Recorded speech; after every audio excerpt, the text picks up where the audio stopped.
Le traigo esto a la licenciada Luisa María Alcalde, que desde el 24 de febrero se le hizo llegar para que no participen los espurios, los corruptos en elecciones, con todos los artículos que deben de ser, y consideramos, licenciada, que usted ha sido un estorbo para la justicia.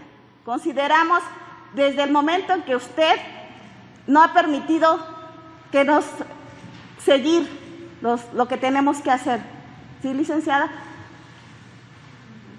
Desde el momento en que ustedes han dado participación a esas personas, desde el momento que iniciaron las elecciones locales cuando debieron de haber sido las del nacional, entre muchas otras cosas que tenemos, y licenciada, yo pido que de verdad no sea usted una traidora para el Cuarto T. Gracias. ¿Alguna vez has pensado que CFE se equivocó en tu recibo de luz, que te está cobrando mal? No creo. En este corto video, sin entrar a detalles técnicos, te voy a explicar tu tarifa residencial. Aquí en México, la tarifa base que aplica para residencias es la tarifa 1. Según la región en la que te encuentres, aplicará una de las 6 variantes, ya sea de la A a la F. Recordemos que CFE nos cobra los kilowatt-hora que consumes. Esa es la unidad de medida. Si estuviéramos hablando de agua, serían litros. Tomemos el ejemplo de la tarifa 1B, que es la que aplica aquí en Puerto Vallarta. En esta tarifa nos dice: los primeros 125 kilowatt-horas te los voy a cobrar a 0.75 centavos. Estamos en el nivel básico. En el nivel intermedio, los siguientes 100 kilowatt-hora te los cobro a 0.87. Y el excedente, así sea 1 o así sean 1000 kilowatt-hora, te los voy a cobrar a 2.98. Vemos que el subsidio va disminuyendo y pagamos cada vez más caro la luz. Porque es importante, aquí en México la Secretaría de Hacienda nos otorga un subsidio de la luz, pero mientras más consumes, menos subsidio. Puedes llegar a pagar el pleno precio. Tomando este ejemplo, si tú consumes 399 kilowatt-hora, estarías pagando 699 pesos, un promedio de 1.75 cada kilowatt-hora. De este lado, la mítica y temida tarifa DAC, la tarifa doméstica de alto consumo. El castigo último de CFE. Aquí básicamente te dice: si tienes para tener un aire encendido toda la noche o para tener un refrigerador tamaño industrial, tienes para pagar el pleno precio de la luz. ¿Cómo entras en esta tarifa? Es importante mencionar que de base todos estamos en la tarifa 1 y te puedes brincar o puedes salir de la tarifa DAC. Si tu consumo excede los 400 kWh en promedio en los últimos 12 meses, CFE te va a cobrar todo a un aproximado de 4.5 pesos.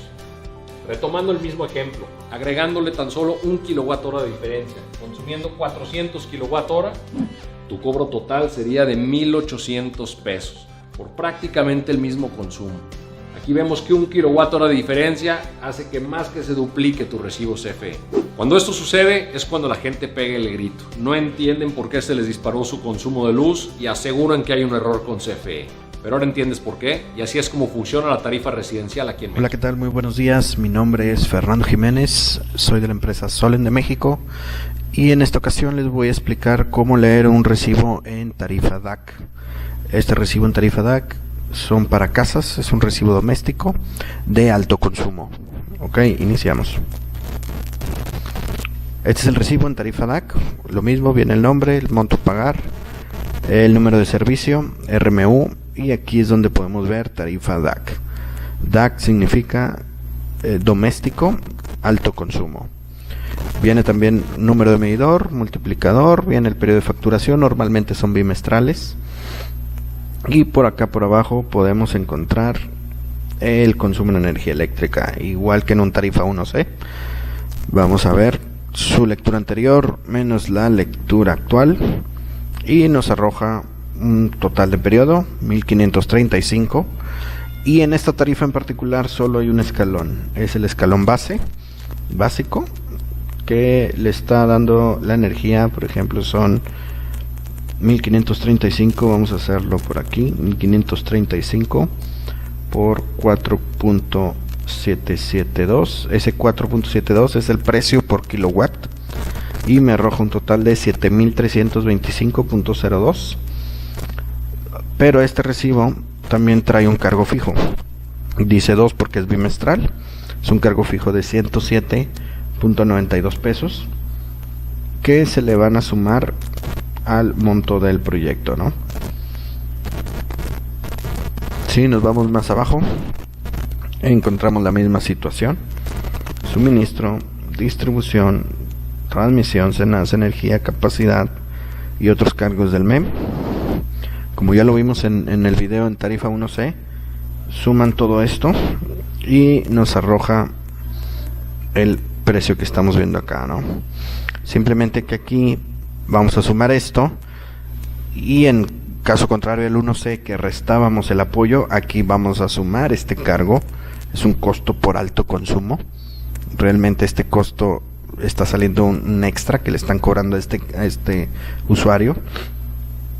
Entonces, al final de cuentas, bueno, vamos a hacerlo para que lo tengan ahí presente. Son 191.62 más 1770.16 más 255.27 más 11.97 más 979.33 más 650.84 más 8.29, toma un total de 3.867. Realmente este recibo debió de salir con eso, pero CFE nos cobra un costo por alto consumo de 3.673.38 y me da un total de 7.540.86, justo lo que está marcando aquí. Sí, entonces esa es la forma en que CFE les va a cobrar este tipo de recibos. Y bueno, aquí lo estamos viendo. Es lo mismo: energía, IVA, DAP, derecho de alumbrado público, ya lo habíamos visto anteriormente, adeudo anterior, pago el adeudo anterior, y le da un total de 8.921. ¿Sí? Entonces básicamente si nos vamos al histórico, él trae un promedio bimestral de 1.300, 2.211, 3.084, 3.710, 1.336, 1.525, 1.782. ¿Cómo es que entró este recibo a esta tarifa?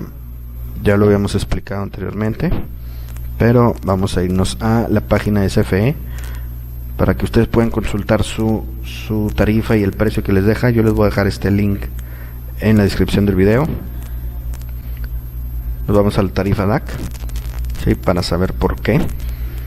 Nosotros nos encontramos en tarifa 1C, ¿sí? Y en tarifa 1C me dice que si yo sobrepaso los 850 kilowatt horas al mes, prácticamente me van a convertir en tarifa DAC sin importar, sin avisar. Eso en automático. Y aquí está, perdón, en el punto 3 está realmente cómo lo hace, ¿no? El consumo mensual promedio registrado por el usuario se determina con el promedio móvil del consumo durante los últimos 12 meses. Ok, vamos a hacer el ejemplo con este recibo. Un poco más grande aquí. Ok, este es su historial, ¿no? Y nosotros vamos a 1303 más, ¿sí? Más, vamos a tomar en cuenta 6 lecturas, porque eso equivale a un año. Las lecturas aquí son bimestrales. Más 3710 más 1, 2, 3, 4 36 más, vamos a sumar en este recibo la lectura actual, esta que es la que estamos en este mes, ¿no? 1535. Ok, esta vamos a dar entre 12 y él sobrepasa los 850 kilowatts. Miren, él está consumiendo 1098 promedio mensual, y dice que si tú consumes un promedio arriba de 850 te van a dejar en esta tarifa. Entonces, ¿cómo bajar de esta tarifa? Simplemente promediando menos consumo nos bajan de esta tarifa. Básicamente lo que hacemos también con los sistemas de paneles solares, bueno, instalamos a lo mejor un sistema que le baje de 1098 a lo mejor a 800 kilowatts, es un sistema bastante económico, y ya va a tener beneficio a él de apoyos gubernamentales y todos los demás beneficios, aunque básicamente recomendamos irnos al 100%.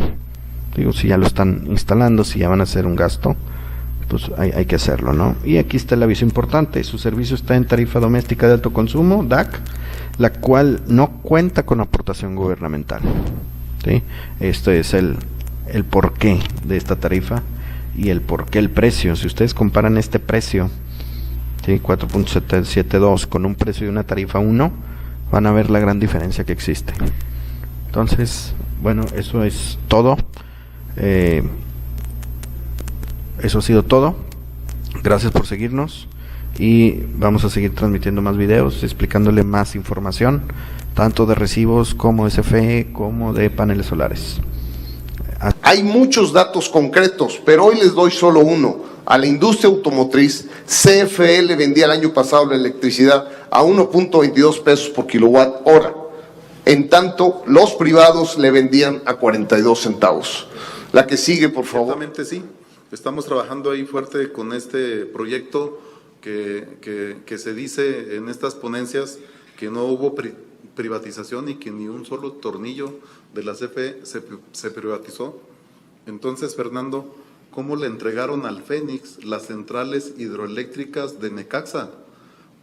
Propiedad de la nación, 200 megawatts que le entregaron a un privado que se llama el Fénix y que está hoy haciendo el usufructo de esa electricidad así a título gracioso, sin haber invertido un solo peso y vendiendo 200 megawatts de generación.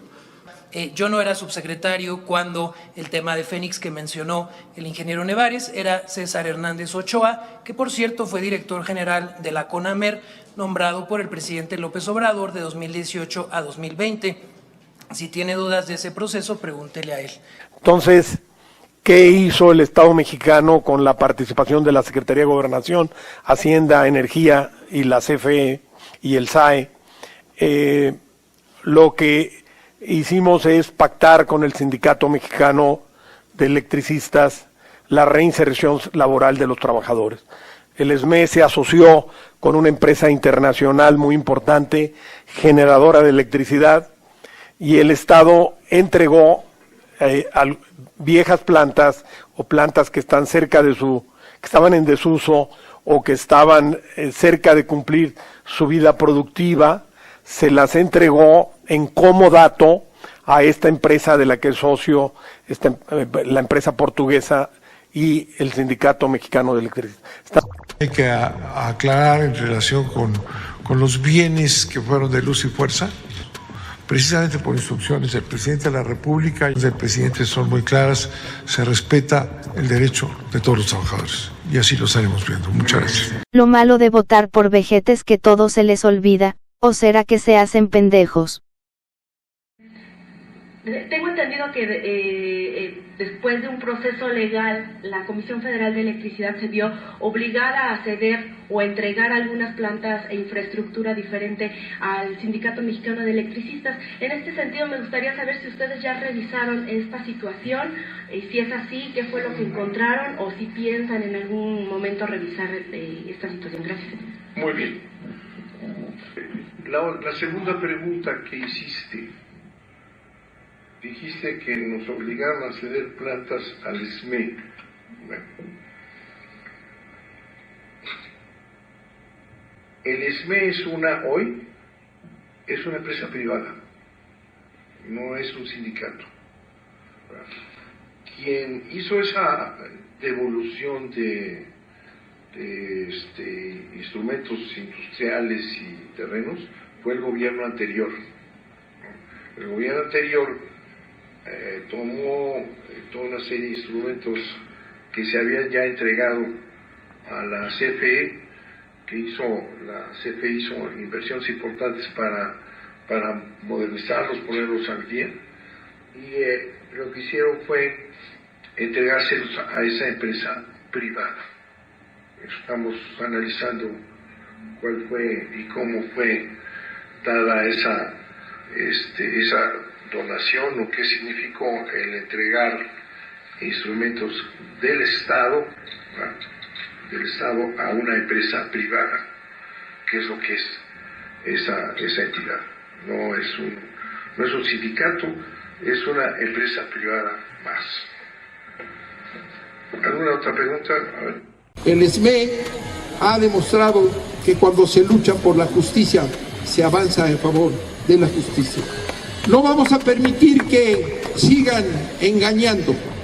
El SME va a ganar y todos los trabajadores de este país tienen que seguir su ejemplo para evitar que la justicia social sea pisoteada por los intereses contrarios a la nación mexicana. ¡Que vive el SME!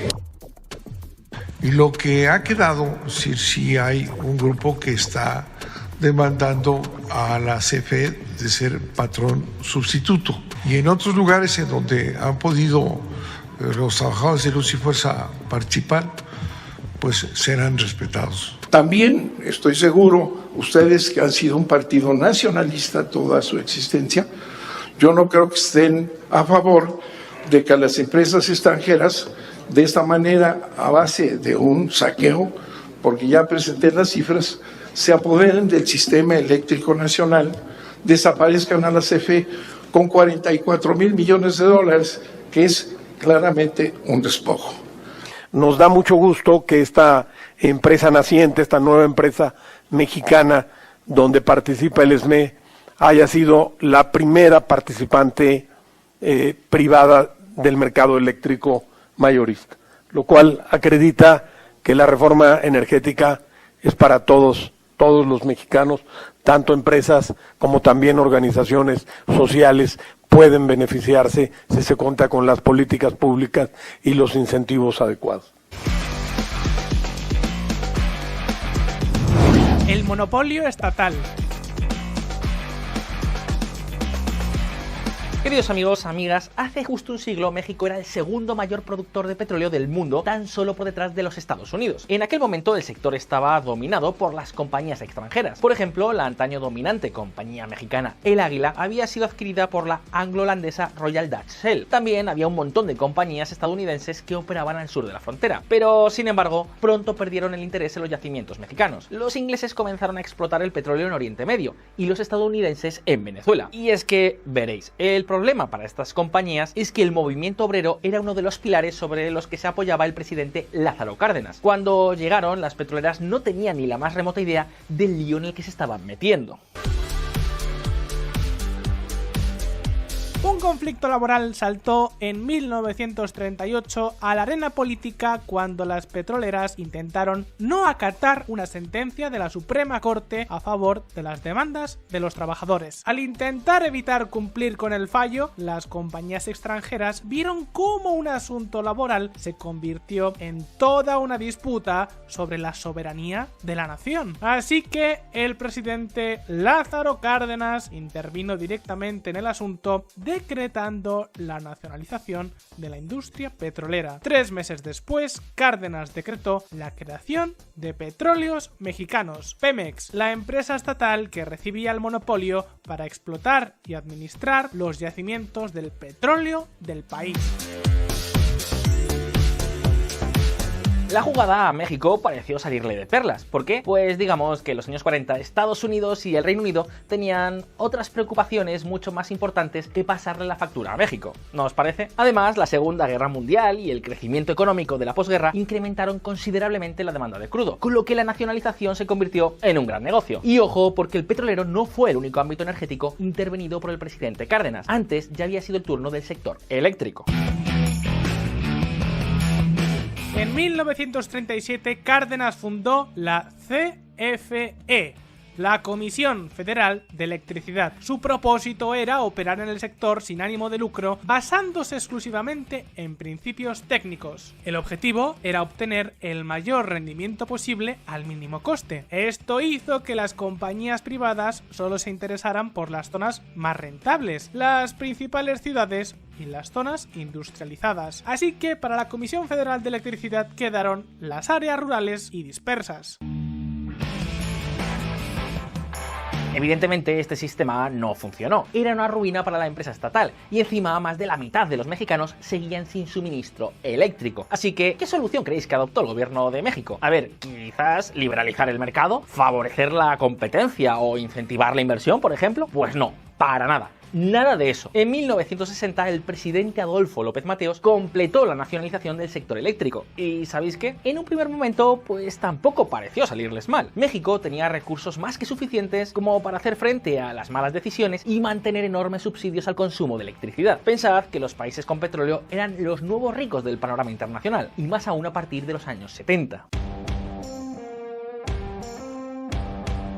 La crisis del petróleo de 1973 y de 1979 dispararon el precio del crudo, multiplicando los ingresos de Pemex por sus exportaciones. Además, en 1979 comenzó a operar el complejo Cantarell, uno de los mayores yacimientos del mundo. El problema es que los gobiernos mexicanos tenían el control completo sobre la petrolera y no la dirigían con una mentalidad empresarial. Todo lo contrario, la exprimían con múltiples impuestos y regalías con los que nutrir las arcas del Estado, lo que dejó a Pemex con muchos menos recursos para invertir y crecer. El complejo Cantarell alcanzó su pico de producción en el 2004. Aquel año fue también el de mayor producción de toda la historia de Pemex, 3,4 millones de barriles diarios de crudo. Desde entonces ha caído en picado ejercicio tras ejercicio, hasta situarse en algo menos de la mitad. Claro que ante el declive de Cantarell, el remedio fue casi peor que la enfermedad. Pemex invirtió 70.000 millones de dólares entre los años 2008 y 2012 en la exploración y producción de crudo. El problema, amigos, es que la mayor parte lo invirtió en áreas para las que Pemex pues estaba técnicamente mal preparada, como la perforación en aguas profundas o el fracking. Es decir, el desastre estaba garantizado. Para colmo, las inversiones se hicieron fundamentalmente con deuda, porque el gobierno mexicano pues no estaba dispuesto a dejar de recibir sus cheques. Así que la crisis de Pemex se agudizó con estas malas decisiones de inversión. Y si luego a todo esto le sumamos la corrupción que dominó la compañía durante décadas y una toma de decisiones de corte más política que empresarial, que por ejemplo hizo que la petrolera tuviera una plantilla mucho más grande de lo que hubiera sido necesario, lo que nos encontramos es precisamente con una petrolera endeudada hasta las cejas y con una producción menguante. Amigos, la joya de México estaba a punto de caer y para evitarlo estaba claro que había que cambiar muchas cosas. Y esa papeleta le tocó ni más ni menos que a uno de los gobiernos más manchados por corrupción y peor valorados de toda la historia del país, el de Enrique Peña Nieto. Así que, claro, da igual lo que se hiciera, cualquier medida quedaría manchada, incluso aunque la reforma fuese en buena dirección. La reforma energética de 2013 acabó con el monopolio estatal de Pemex sobre el sector petrolero, abriéndolo a la inversión privada. Se permitió que las empresas extranjeras pujaran en subastas transparentes retransmitidas online por hacerse con la exploración y producción de campos petroleros. También se abrió el camino a reducir el número de trabajadores de Pemex, que ha pasado de 151.000 empleados en 2013 a los 120.000 de la actualidad. Se completaron 9 subastas petroleras hasta que se paralizaron en julio de 2018, cuando AMLO ganó las elecciones. El balance a día de hoy es que en aquellas subastas se adjudicaron 111 campos y 34 ya iniciaron su explotación. Hasta el momento se han invertido 18.000 millones de dólares. La renta petrolera del Estado mexicano establecida en los contratos es de aproximadamente un 74%, lo que supone uno de los mayores porcentajes de todo el mundo. ¿Qué quiere decir esto? Pues básicamente que la reforma atrajo multimillonarias inversiones de empresas extranjeras, compañías privadas que arriesgan su dinero en explorar y extraer el petróleo, pero que luego le pagan al Estado mexicano la mayor parte de los ingresos derivados de su producción. Todo ello sin que el gobierno mexicano invierta un solo peso. Parece un buen business, ¿no creéis? Pues amigos, como siempre hay alguien que no está del todo de acuerdo. Así se pronunciaba AMLO cuando era el líder de la oposición. Si nos quitan el petróleo, sería como desangrar a México. AMLO planteó una oposición feroz contra la reforma energética de Peña Nieto. Como buen populista llegó a prometer que haría un referéndum para que el pueblo se pronunciara sobre la misma. Pero amigos, una cosa es la política y otra muy distinta a gobernar. En diciembre del año 2018, AMLO tomaba posesión como presidente de México. Es decir, que ha pasado tiempo más que suficiente para empezar a ver qué está pasando con la política energética de este presidente. Así que, atentos.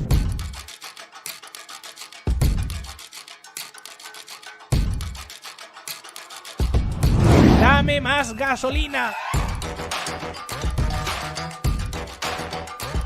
Vale, López Obrador ha hecho consultas populares de todo tipo, para ver si construía una línea ferroviaria o un aeropuerto, pero la consulta prometida sobre qué hacer con la reforma energética, bueno, pues no, esa quedó en el olvido. Claro que eso no ha evitado que Pemex siga siendo un quebradero de cabeza para el gobierno de México, porque aunque AMLO hable de la petrolera estatal como si fuera la joya de la corona, la realidad es muy pero que muy diferente. Los años pasan y las pérdidas se acumulan para Pemex, algo difícil de entender cuando extraer un barril de crudo le cuesta una media de $7 y lo vende por 10 veces más. Claro que luego el Estado mexicano asfixia a Pemex con impuestos. Pensad que un tercio de todo el gasto público del país azteca es sostenido por los recursos extraídos de la petrolera estatal. Y si a eso le sumamos que el resto de negocios de Pemex pues son una auténtica ruina, no nos sorprenden noticias como esta.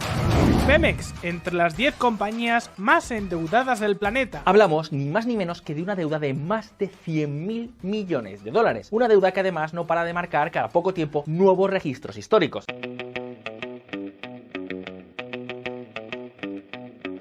Así que López Obrador se ha puesto manos a la obra para reflotar a la petrolera estatal. Y lo primero que hizo AMLO fue aprobar una nueva ley de hidrocarburos con el propósito de favorecer a Pemex en el mercado de las estaciones de servicio. Luego, respecto a la apertura a la inversión extranjera en los campos petroleros mexicanos, AMLO apostó por revisar los contratos ya adjudicados para comprobar si hubo o no corrupción. Además, como ya hemos visto, se suspendieron las subastas petroleras desde el mismo momento en que ganó las elecciones. Y recientemente, lo más peligroso para el país es que el gobierno ha querido ir un paso más allá y ha actuado directamente contra los intereses de un consorcio que ya ha invertido más de 300 millones de dólares en el país y que está encabezado por la petrolera estadounidense Talos Energy. El resultado es que estas medidas lanzan un mensaje muy negativo hacia los inversores. ¿Y todo para qué? Pues para beneficiar a los mismos de siempre.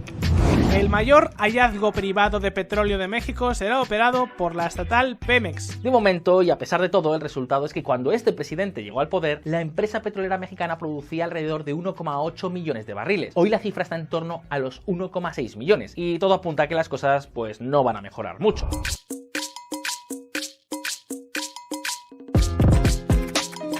Luego, si hay algo que sorprende de la economía mexicana, es que un país que tiene tantos yacimientos de petróleo se ve obligado a importar combustibles porque sus refinerías son de los tiempos de Pancho Villa. Se trata de una anomalía que AMLO se ha propuesto resolver. El problema es que la factura está acumulando demasiados ceros. De momento, se han invertido más de 6.000 millones en modernizar las refinerías de la petrolera estatal y en comprar a la mitad de una refinería en Texas cuya propiedad estaba compartida con Pemex, lo cual, pues si lo pensáis, no tiene mucho sentido. ¿Para qué poner fin a una sociedad con Shell que ha funcionado tan bien cuando Pemex gestiona mucho peor sus propios activos? Bueno, en fin, cuestiones de la política. Pero esperad un momento porque eso prácticamente no es nada si lo comparamos con los casi 9.000 millones de dólares que AMLO se está gastando en uno de sus proyectos estrella, construir una refinería en su estado natal de Tabasco. AMLO no quiere que nada se interponga entre Pemex y la autosuficiencia de México para producir combustibles. Y cuando decimos nada, os aseguro que es nada.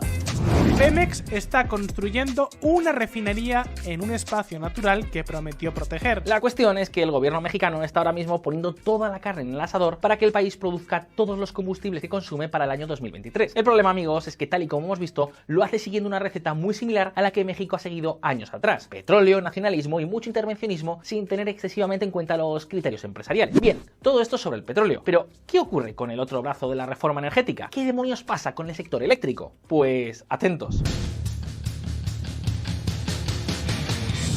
La reforma constitucional. La nacionalización de 1960 convirtió al sector eléctrico en un monopolio estatal en manos de la Comisión Federal de Electricidad. Así fue hasta los años 90, cuando se produjo una tímida apertura al sector privado. Se puso en marcha el llamado modelo de autoabasto, un mecanismo que permitía a las empresas esquivar a la comisión y comprar electricidad a plantas de generación de compañías eléctricas privadas en una fórmula similar a los PPAs, es decir, los contratos de compra-venta de energía. El caso es que la apertura al sector privado cobró mucha fuerza con la reforma energética de Peña Nieto, que impulsó la inversión en generación eléctrica. Se estableció, por ejemplo, un mercado mayorista de electricidad que daba prioridad a los proveedores de energía más baratos y renovables. Suena bastante bien, ¿verdad? Pues para AMLO, no. Como Peña Nieto relegó a la Comisión Federal de Electricidad, a la CFE, a un segundo plano, AMLO dedicó buena parte de sus esfuerzos durante el 2021 a poner en marcha una reforma eléctrica que reforzara a la Comisión, se hace al propio gobierno. La reforma eléctrica de AMLO causó gran polémica al cambiar el orden de despacho de energía por parte de las centrales. En primer lugar, entrarían en funcionamiento las hidroeléctricas y las centrales de fuel y carbón de la CFE. En segundo lugar, los ciclos combinados de gas que generan su energía para la comisión. Tras esas plantas, se daría paso a los parques privados de energía eólica y solar. Y por último, los ciclos combinados de gas de compañías privadas. Pero vamos a ver, ¿a quién se le ocurre dar prioridad a las térmicas sobre las renovables? La energía eólica y la solar tiene que funcionar pues cuando hay sol y viento, y cuando no lo hay pues es cuando pones a funcionar las térmicas. Si no, pues todo el tinglado no tiene mucho sentido. De primero de sistema eléctrico. El caso es que López Obrador aprobó esta reforma hace ya meses, pero un tribunal la paralizó. Claro que si pensáis que eso iba a detener al presidente mexicano, estáis muy, pero que muy equivocados. El presidente de México amenaza con un cambio constitucional si se anula la ley energética. Y como decimos por aquí, dicho y hecho. El problema a priori del presidente mexicano es que no dispone de la mayoría suficiente para poder aprobar esta reforma. Y ahora ya no se habla del orden de despacho, sino de cuotas. Se pretende garantizar que las centrales de la CFE produzcan un 54% de la electricidad de México. Y ahora os preguntaréis, ¿a qué viene tanto empeño en ese porcentaje? Pues básicamente a que en 2020 entró en vigor una nueva regulación internacional que limita el azufre del combustible que utilizan las navieras. Hasta entonces, este era uno de los principales mercados para el fuel que producen las refinerías de Pemex, tan obsoletas que se han mostrado incapaces de reducir sus niveles de azufre. Así que este es el objetivo de AMLO, poner a las térmicas de la CFE a quemar el fuel que nadie le quiere comprar a la petrolera mexicana. Todo ello aunque contamine mucho más y sus costes de generación sean para colmo un 25% superiores a los de las nuevas plantas renovables. Es decir, que a AMLO le da igual que México produzca energía más cara o más sucia. Lo único que le preocupa es reflotar a las empresas estatales mexicanas, al precio que sea. Y si al final eso significa aumentar los subsidios para que no suba la factura de la luz, pues nada, a tirar de la chequera. Y aun con todo, esto no es lo peor. Fijaos. Con la reforma de AMLO, México no solo tendrá energía más cara y más sucia, sino que además, viendo el panorama, peligran inversiones por valor de 40.000 millones de dólares en energía eólica y solar. Todo esto resulta preocupante para el futuro de México, porque se suma al bajón que está sufriendo en las inversiones desde que AMLO ganó las elecciones, lo que puede terminar convirtiéndose en una oportunidad perdida ahora que las multinacionales están buscando diversificar sus cadenas de suministro fuera de China. Pero es que los inversores no se fían del presidente mexicano. Los datos hablan por sí solos. El reportaje sobre el estilo de vida de José Ramón López Beltrán, hijo del presidente de la República, exhibe un conflicto de interés por parte de esta administración con una empresa petrolera, a la luz del debate de la reforma eléctrica y la construcción de la refinería de Dos Bocas, dijo el coordinador de la bancada de Movimiento Ciudadano, Jorge Álvarez Maínez. Ante los datos expuestos en el reportaje del periodista Carlos Dorete Mola, el legislador llamó a que se investigue el posible conflicto de interés que existe entre el presidente, su gobierno y su hijo, con la compañía petrolera Baker Hughes, que tiene contratos vigentes con esta administración por más de 151 millones de dólares para Pemex y que es proveedor de compresoras y turbinas para la refinería de Dos Bocas. En medio de la discusión por la reforma eléctrica, es importante delimitar los posibles conflictos de interés del presidente y su familia. Saludo fraterno a los compañeros petroleros. Ojalá este proceso pueda permitirles abrir espacios de esperanza y quitarse de encima el charrismo sindical. El charrismo sindical no solamente se roba las cuotas, como decía mi compañero, es peor que eso, destruyen el futuro de los trabajadores, corrompen toda relación laboral a nivel empresa, a nivel sindical, fomenta la formación de cuadros corruptos e incondicionales para controlar la vida sindical. Y no hay otra más que en los trabajadores luchar por acabar con ello. Lamentablemente, aunque llega un nuevo gobierno al que muchos coincidimos, le falta mucho que hacer. No es fácil, después de 30 años tampoco nos va a resolver Obrador de la noche a la mañana las cosas. Tenemos que luchar, pero también es cierto que en el gobierno de Obrador hay gente que no le interesa respetar los procesos democráticos de los sindicatos. Y ella se llama Luisa María Alcalde. ¿Sí? Está bonita, simpática, pero vale madres, porque eso no nos interesa. Lo que nos interesa es que respeten la autonomía de los trabajadores. Obrador ha dicho que luchen los trabajadores. La libertad no se ruega, se conquista con la lucha, y es cierto, pero que no chingue, que quite esos estorbos de ahí, porque el papá de Luisa María Alcalde asesora a uno de los charros más longevos de México, Hernández Juárez, 45 años en el bueno, ni Porfirio Díaz, chica, ni Fidel Velázquez, bueno, ni Fidel Castro, carajo. O sea, no hay nadie que yo sepa en el mundo con tantos años. Pero él dice que es democrático, puta que a toda madre, ¿no? Juárez no quiere soltar el poder nunca. A los trabajadores, al igual que a ustedes, a los telefonistas, nos sancionan, nos amenazan, controla la estructura sindical, se ha enriquecido, tiene a su familia adentro. Pues estos son los charros, eso es lo que buscan, son mediocres, acomplejados, que solamente robando y hacerse ricos de mala forma se sienten poderosos. Hernández Juárez no debe jubilarse y descansar, no, debe ir a la cárcel, el cabrón. Pues ha robado y se ha enriquecido, ¿por qué se va a descansar a cuidar nietos? Que no creo que lo sepa cuidar. ¿Pero por qué no deja el poder? Porque él sabe que al dejarlo no es nadie lo va a pelar, ni en su casa. ¿Sí? Ya es tanta la megalonía, la obsesión de poder, que a toda cosa, sin importarles el daño que puedan generar a los trabajadores y a sus familias. O sea, estamos hablando de todo un daño generacionales, daños que van más allá de lo que se roban de las cuotas, es gravísimo. Y los trabajadores, a pesar de los pesares, aquellos que estamos convencidos que la lucha es de toda la vida, no es de un día, no es de un mes, ojalá que estuvieran las masas aquí, ese es un proceso. Lamentablemente, aunque hay condiciones, todavía hay trabajadores adormecidos por miedo, por ignorancia, por ser cómplices, por no salirse de su confort, pero para eso estamos nosotros, compañeros. Ojalá los telefonistas que estamos en lucha y resistencia, felicitamos a los compañeros petroleros y ojalá puedan salir adelante y que no se rindan, porque es obvio que hay muchas irregularidades en el seguro, como decía el compañero, muchos sindicatos, y Obrador tiene que ponerse las pilas en ese sentido. Se ha puesto las pilas en otras cosas, pero a nivel de los trabajadores, digo, para que Obrador haya dicho que Hernández Juárez es un buen dirigente, cuando yo lo escuché, dije, no manches, ¿no?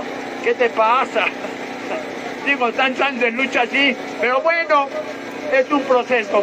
Saludos fraternos, y la lucha sigue, compañeros. Los trabajadores unidos jamás serán vencidos. ¡Luchadores unidos! Le traigo esto a la licenciada Luisa María Alcalde, que desde el 24 de febrero se le hizo llegar para que no participen los espurios, los corruptos en elecciones, con todos los artículos que deben de ser, y consideramos, licenciada, que usted ha sido un estorbo para la justicia. Consideramos desde el momento en que usted no ha permitido que nos seguir lo que tenemos que hacer. ¿Sí, licenciada? Desde el momento en que usted les ha dado participación a esas personas, desde el momento que iniciaron las elecciones locales cuando debieron de haber sido las del nacional, entre muchas otras cosas que tenemos, y licenciada, yo pido que de verdad no sea usted una traidora para el cuarto T. Gracias. No cabe duda que estamos casi como en la época de las cavernas. Y aquí se los estamos presentando, que no nos digan que no es cierto. Aquí están las evidencias, ¿eh? Aquí están. Entonces, bueno, pues desafortunadamente así están padeciendo nuestros hermanos petroleros ahorita, ahí en la sede. Vean ustedes nada más, les voy a mostrar los chips. Dice así, otro punto de la elección del sindicato con cargada a favor de Ricardo Aldana. Vean estos chips, cómo se los dieron para que votaran una y otra vez por Aldana. No. Vean ustedes, vean. Dice, chécate cómo se la gasta Raúl. A mí me tocaron 200 votos para Aldana y a otros para pecero, los mismos que estuvimos registrando en los módulos. Nos tocó de a 200, nos mandaron un paquete de 200 chips. Nos vemos, amigo. ¿Cómo la ven? Aquí está, no es mentira.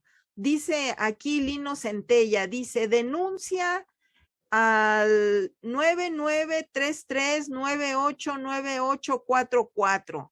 En la elección para dirigente nacional del Sindicato de Trabajadores Petroleros de la República Mexicana, denuncian en el área de capacitación del Complejo Procesador de Gas Ciudad de México que hasta 200 chips por cabeza entregaron huestes del Delfín de Deschamps para presuntos votos en Sirbolaf, en el centro de internet que puso la Secretaría del Trabajo. ¡Sas! Nos dice aquí Lino Centella.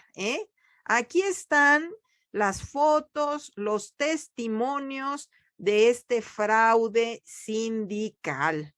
Así es que, bueno, aquí dice, amigo, ya no te pregunto dónde lo citaron a las 4 de la mañana, disculpa. ¿Qué tal, amigo? En el centro de capacitación del complejo de la ciudad Pemex. ¿Y ustedes cómo van en el hospital, amigo?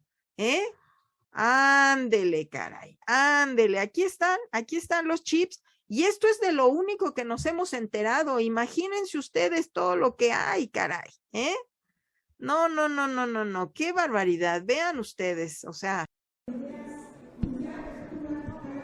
Les damos las buenas tardes a nuestras amigas y amigos de los medios de comunicación, agradeciéndoles su acompañamiento en esta conferencia que nos ofrece la senadora Cecilia Sánchez García.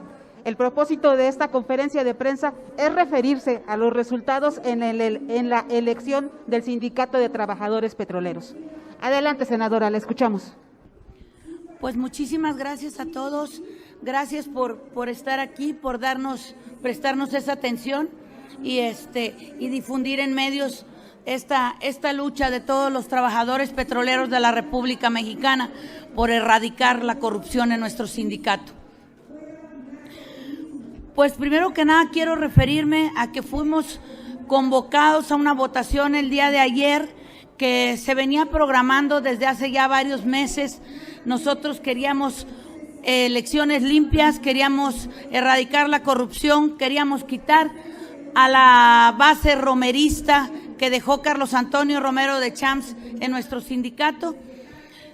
Pero pues como lo denuncié desde antes de que se hicieran estas elecciones, resultó un fraude avalado por la Secretaría de Trabajo y este gobierno.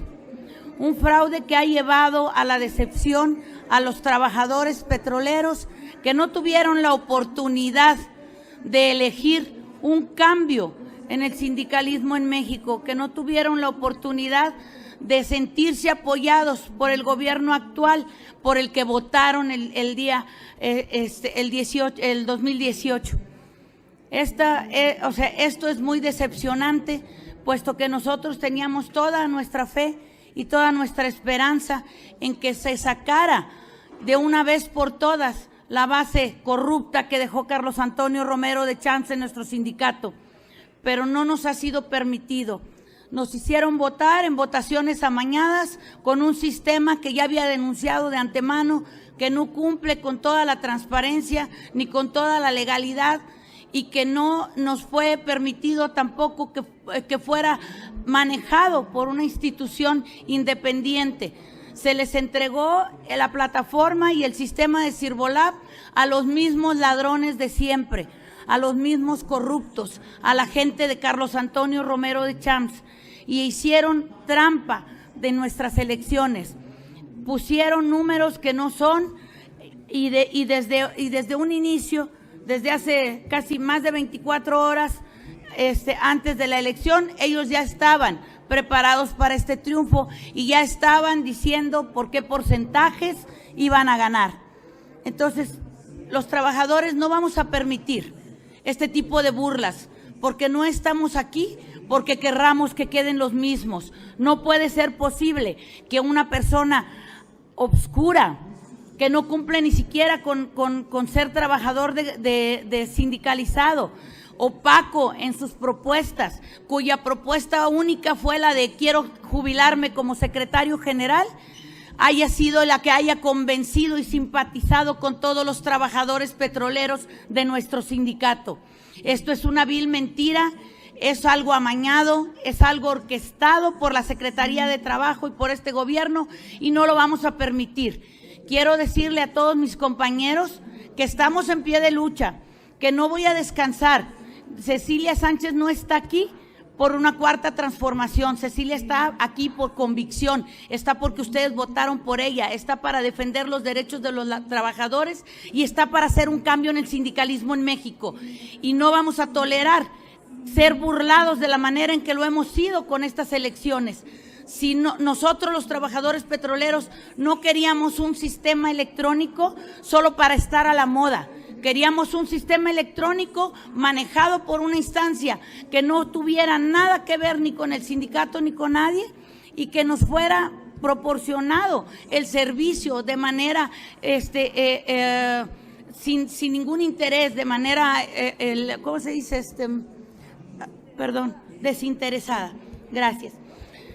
No queríamos a alguien de ahí mismo. ¿Cómo vamos a hacer una revolución sindical para votar por las mismas personas corruptas que nos dejó Carlos Antonio Romero de Champs?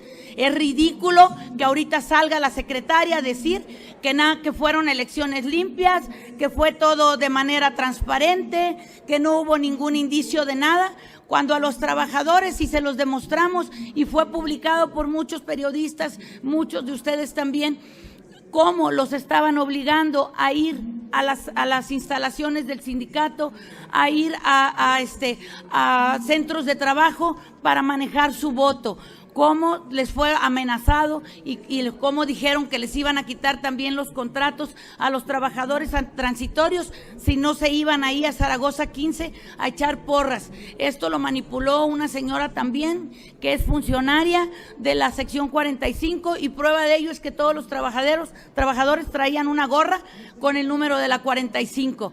Orquestaron todo junto con la secretaria de Trabajo y no vamos a permitirlo.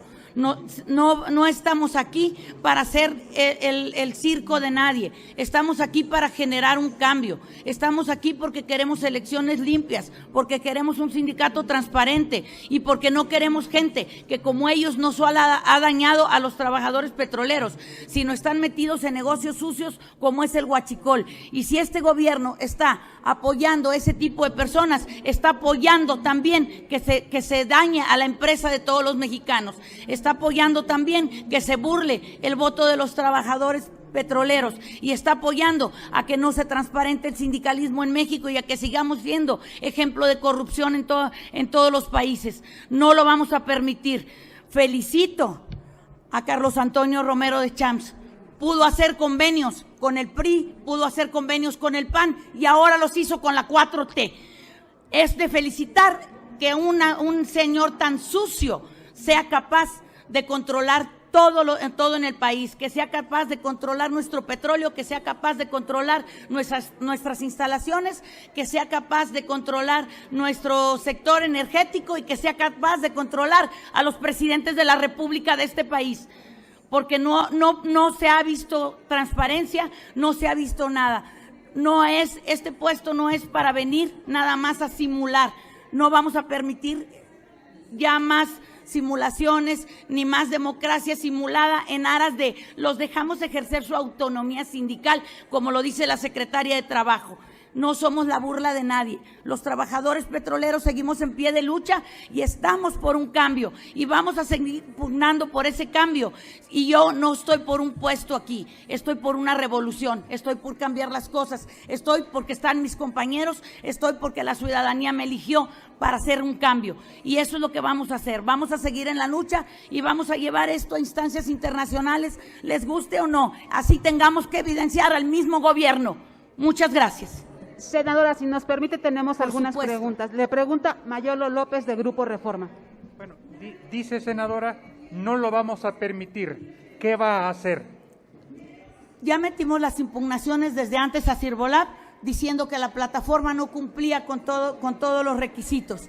Ya metimos también la impugnación al día siguiente de que se inscribió Ricardo Aldana Prieto, que es además de huachicolero, es trabajador de confianza y además también no cumple los requisitos, está en el Pemex Gate, tiene denuncias, o sea, no entiendo por qué seguimos protegiendo a esta mafia.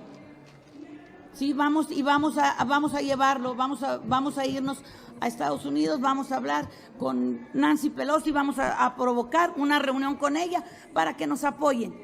¿Qué responsabilidad tiene en este entuerto la secretaria del Trabajo?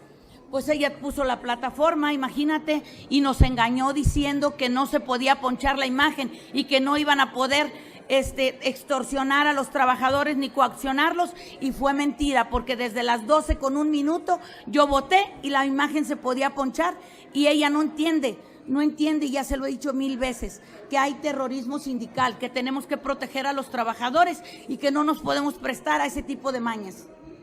Gracias. Carlos Guzmán, de CMX Noticias.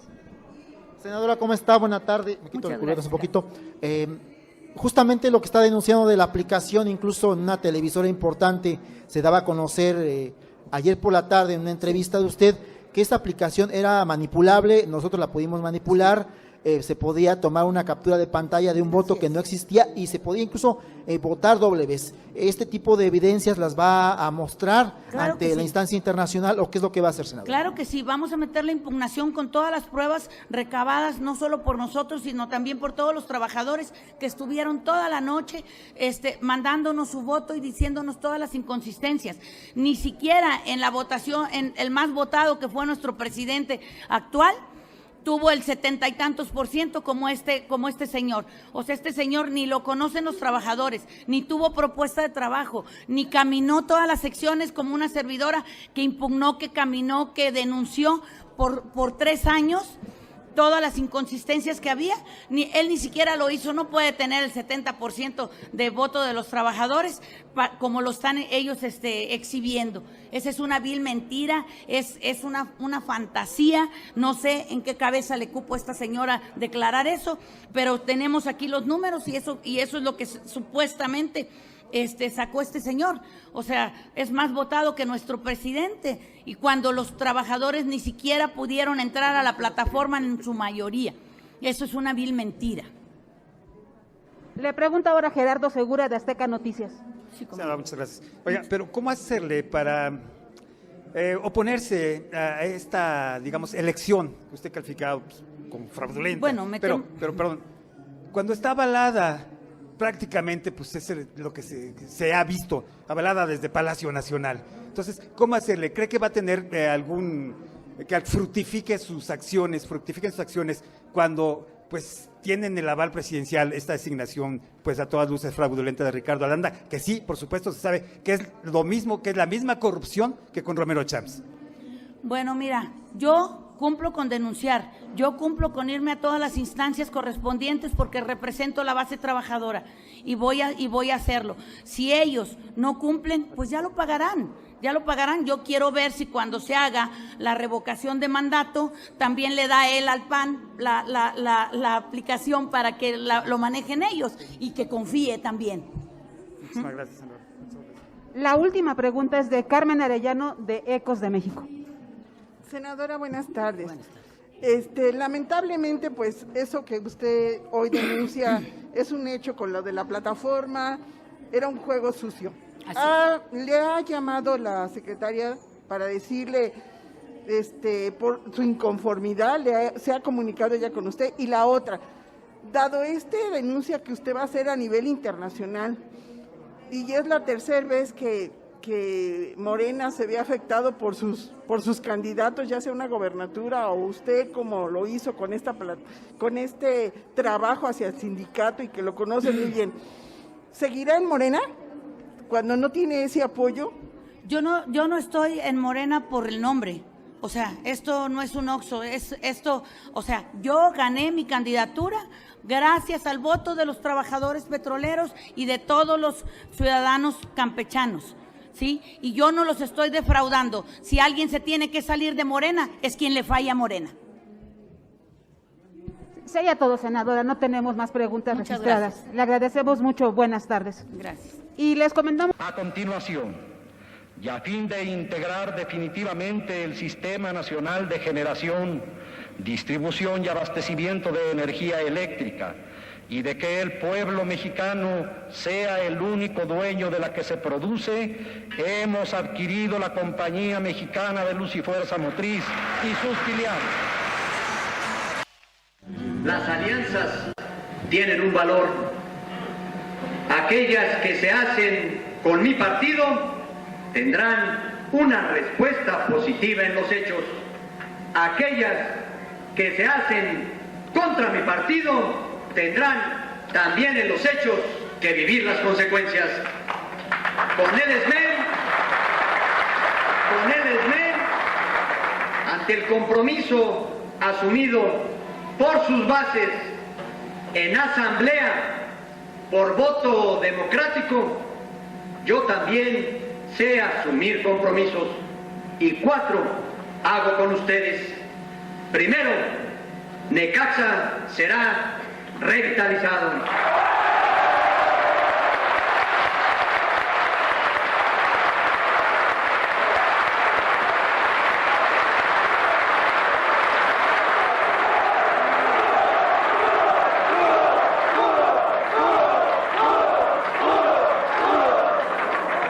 ¿Cómo?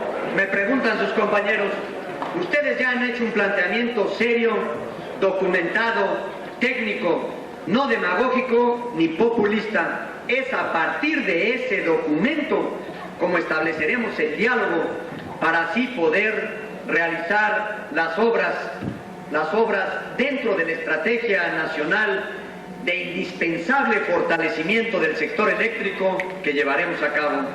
Segundo, sobre la situación jurídica de la compañía de luz, situación que tiene casi 15 años de indefinición y que representa demérito para la autoridad del Estado e incertidumbre para los trabajadores dentro de compañía de luz. Les ofrezco que no tomaré decisión sobre compañía de luz sin antes dialogar con ustedes.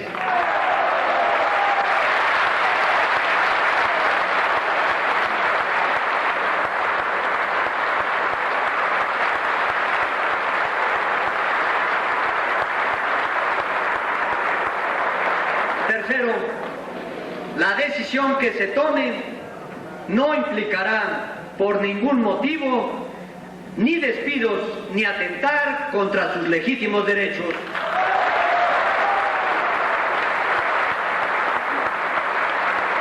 Y cuarto, esta decisión que dialogaremos juntos bajo ninguna circunstancia atentará contra la existencia del Sindicato Mexicano de Electricistas.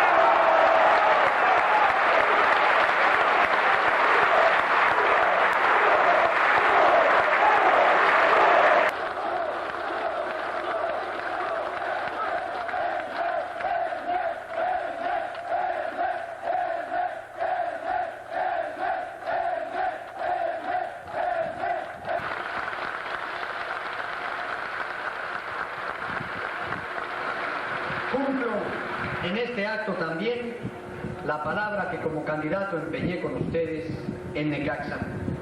Hemos terminado con la amenaza que estaba todo el tiempo sobre ustedes, la tan anunciada liquidación de la compañía de luz se transforma ahora en un organismo descentralizado que le dará a ustedes seguridad en su trabajo, respeto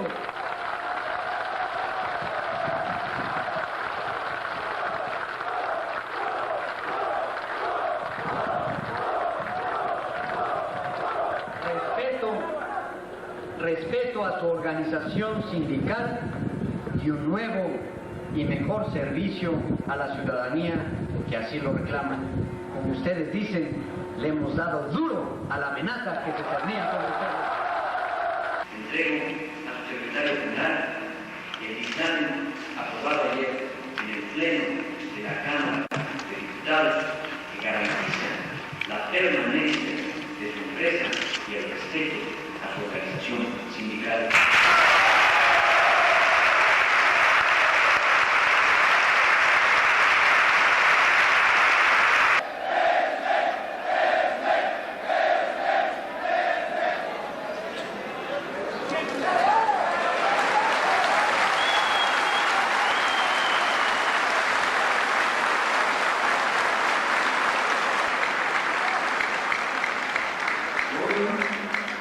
Cumple nuestro Sindicato Mexicano de Electricistas 86 años de vida. Fundado en pleno proceso de la Revolución Mexicana, sus más caros ideales, por los que lucharon también los obreros de Cananea y Río Blanco, fueron recogidos en el artículo 123 de la Constitución de 1917, consagrando un proyecto de nación que aspira a ser justa, libre, democrática y soberana. Es nuestra fecha histórica. El 14 de diciembre de 1914 se promovió el anhelo de los trabajadores para forjar un destino propio y se hizo en la búsqueda de instrumentos elementales para mejorar las condiciones de trabajo e impulsar las condiciones de vida de los electricistas de inicios de siglo. Patrimonio de la familia electricista. Este ha sido nuestro mandato. El Comité Central y las comisiones autónomas forjamos una línea de acción que ha permitido una amplia solidaridad y hacemos eco de una voz popular que crece en todos los estados de la República. La defensa irrestricta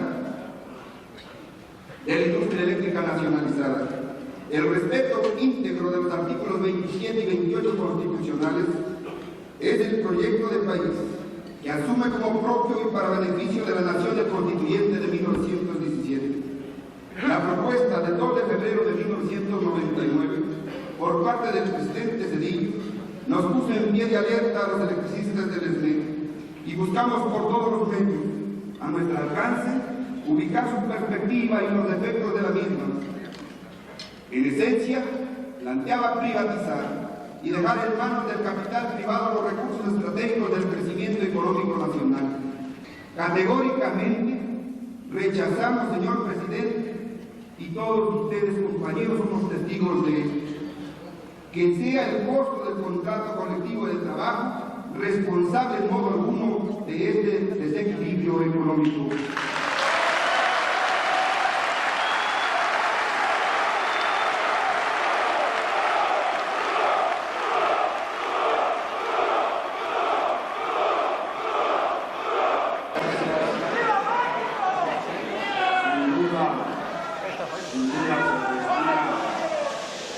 Se respira fuerza en este salón, sin duda se respira cariño, amor a México, sin duda se respira que en cada uno de ustedes, en cada una de ustedes, hay amor a la camiseta de la empresa y a la camiseta del SME. Les felicito. Les saludo como nuevo compañero de trabajo.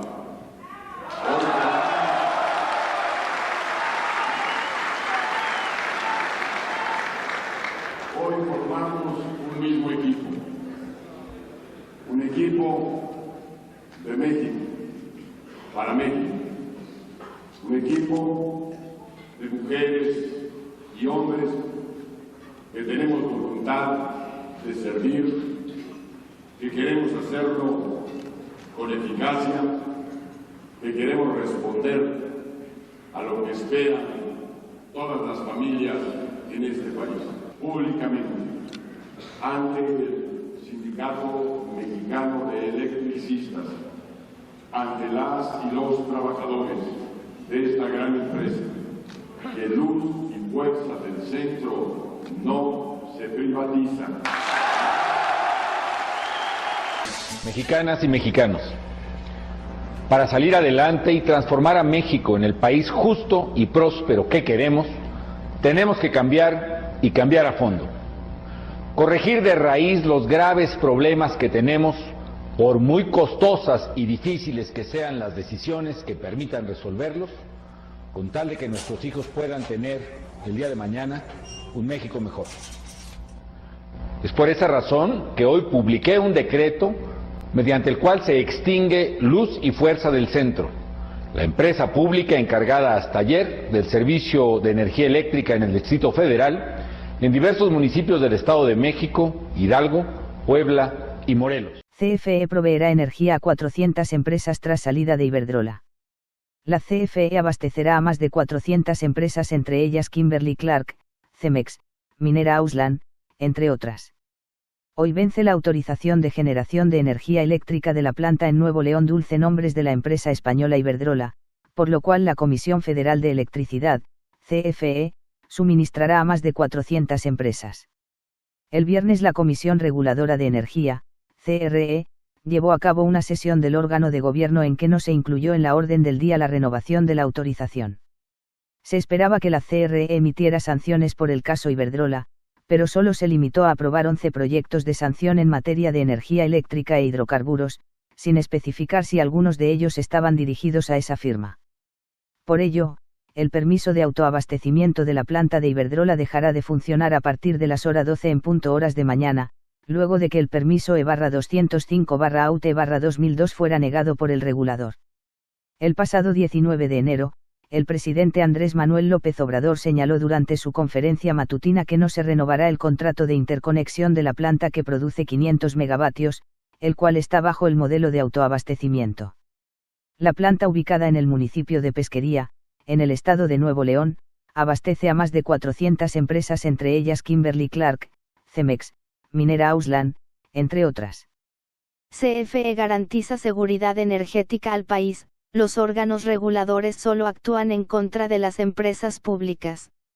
Durante su participación en el Parlamento abierto sobre la reforma eléctrica, Manuel Bartlett Díaz, director general de la Comisión Federal de Electricidad, CFE, señaló que con una inversión de tan solo $11 millones, los privados pretenden apropiarse del Sistema Eléctrico Nacional, SEN, y de la CFE, sin generar un mercado de competencia y estableciendo monopolios. Para dimensionar la inversión paupérrima de los privados, el valor del mercado eléctrico mexicano asciende a $315 mil millones y el de la CFE a $377 mil millones. Los privados, por su parte, afirman haber invertido $44 mil millones y a la fecha han recuperado $22 mil millones. De los $44 mil millones invertidos, $11 mil millones se realizaron con capital propio y $31 mil millones con crédito de la Banca de Desarrollo, Afores y la banca mexicana en general. Durante el Foro 2. Redes eléctricas, generación, sociedades de autoabastecimiento, PIEs, productores independientes de energía, subastas de largo plazo y proyectos de generación posteriores a la reforma de 2013, organizado por la Cámara de Diputados y dirigido por la Junta de Coordinación Política, el titular de la CFE detalló los mecanismos donde empresas privadas, particularmente extranjeras, participan en detrimento de las finanzas de la empresa. Las sociedades de autoabastecimiento figura que constituye un esquema ilegal al simular múltiples socios que en realidad son clientes de $1, cuestan $10 mil millones al año a la CFE. Cuentan con un despacho privilegiado, que no se sujeta a criterios de costos, y pagan menos porteo, a costa del resto de generadores. Y los generadores independientes, también representan pérdidas a la empresa del Estado al pagarles supuestos excedentes de energía. Se obligó a la CFE a comprar energía mediante contratos por 25 años a productores independientes de energía PIEs. A través de estos contratos la CFE les paga los cargos fijos, incluso si sus centrales no son despachadas, tienen garantizada la recuperación de su inversión. Existen diversas cláusulas en los contratos mediante los cuales le trasladan todos los riesgos a la CFE, entre ellas las cláusulas de caso fortuito o fuerza mayor que obliga a la CFE a pagarles la totalidad de los cargos fijos, explicó Adrián Olvera, director general de Generación Quinta. Bartlett Díaz enfatizó que la CFE no es enemiga de las energías limpias. Tan solo en 2021 generó el 38.2% de su energía con fuentes limpias y 61.8% con fósiles, los privados el 20.5% con fuentes limpias y el 79% con fósiles. Además, por instrucción del presidente, alista la modernización de todas las presas del país, y la construcción de las plantas fotovoltaicas en Sonora y en la Ciudad de México, esta última en colaboración con el gobierno capitalino para iluminar la central de abasto. ¿Qué pasaría de no aprobarse la reforma eléctrica? Los mexicanos dependerían de las decisiones de los fondos de inversión extranjera. Ellos decidirían en qué partes de México se establecerían y en cuáles no, sin velar por el interés nacional, como sucede ya en el norte del país. Por ello, es necesario implementarla, para que el Estado retome el control del CEN a través de la CFE. No les falló nada, lo hicieron perfecto. Todo está arreglado para el beneficio de las empresas privadas. Arreglaron todo hasta para no pagar impuestos. Cuando hicieron la reforma de 2013 también aplicaron ventajas. Hicieron un sistema casi perfecto, lo único que les falló fue que no ganaron la elección pasada, puntualizó Bartlett Díaz. Respecto a las tarifas eléctricas, durante los 3 años de la actual administración, estas no han subido por arriba de la inflación. Además, con la CFE están garantizadas como tarifas sociales y no como comerciales por un generador privado. La diferencia, la primera es accesible a la población con menos recursos. Por ello, el director general llamó a los empresarios mexicanos a defender a la CFE y a la población mexicana. Entender la esencia de la reforma eléctrica, la cual integraría al CEN el 46% de la generación privada y un 16% de la inversión quedaría fuera por ilegal. Hay un sistema de saqueo. Un sistema que lleva a la desaparición de la CFE y un sistema que lleva a que el sistema eléctrico mexicano quede en manos de los fondos internacionales. Yo les diría a los empresarios que lo mediten, su empresa es la CFE, es la que les ha dado vida, llamó el titular de la CFE.